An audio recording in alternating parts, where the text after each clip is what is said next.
Okay, so I've got my mulberry tree repotted. I've got the roots shaken out, and then I'm putting new soil back in it. And this is about, I would say, 4.5 feet tall. And I'm going to cut it down to 1 foot.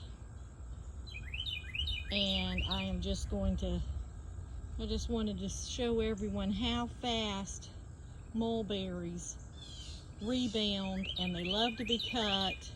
And look at the ratty leaves. The leaves will come back pretty, and it may even fruit.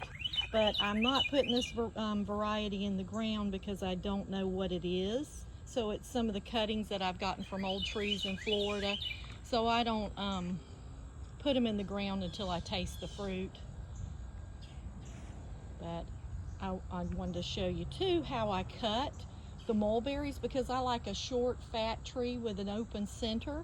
And so, all right, so you don't want limbs coming into the center, especially in Florida. You know, you can get too much fungal and just problems with the trunks. So you want it open to the air and the sunlight.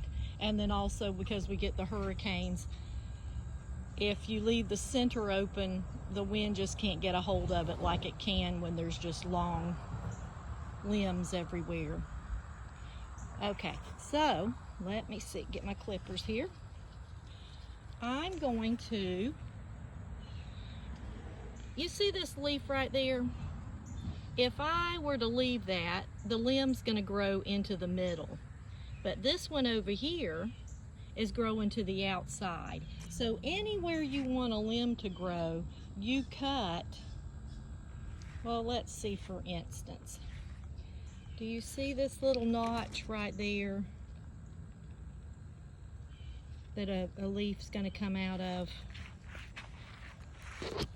Right there. If I cut just above that, the limb is going to grow in that direction. So you cut your limbs right below a leaf that's pointing in the way you want the limb to grow. And that's how you can get just an hourglass looking tree that's open in the center and then wide and short. So I'm going to cut, I'm actually going to cut right here. And I'm going to leave those, and then I'm going to go on the other side, and I'm going to make it even. And I'm going to cut right here. And then, okay, so do you see the node right there? That's the way my limb's going to grow out. And then the node right here, and I don't know why it's blurry, but then there's a node right there, and that's the way the limb is going to grow. And so you just want your limbs in different directions evenly around the trunk. And so that's going to be a really pretty tree when it grows out. And I've cut that down to 1 foot. All right, have a great day. Prune your mulberries, they love it. Take the leaves off if you want to, it doesn't matter, they love it. They're used to silkworms eating the leaves, and so the more you cut them and mess with them, the more they love it, unless you just, there's a few that are dwarf varieties that grow super slow and you don't want to do this to them. I learned that the hard way. I have cut my dwarfs down to nothing, and in 3 years they've grown 6 inches. So yeah, you don't want to do that to your dwarf slow growers, which is the Morus Nigra, Girardi, Girardi dwarf.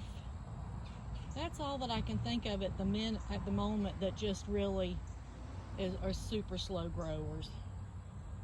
But anyway, have a wonderful day and plant lots of fruit trees. Central Florida, Zone 9B.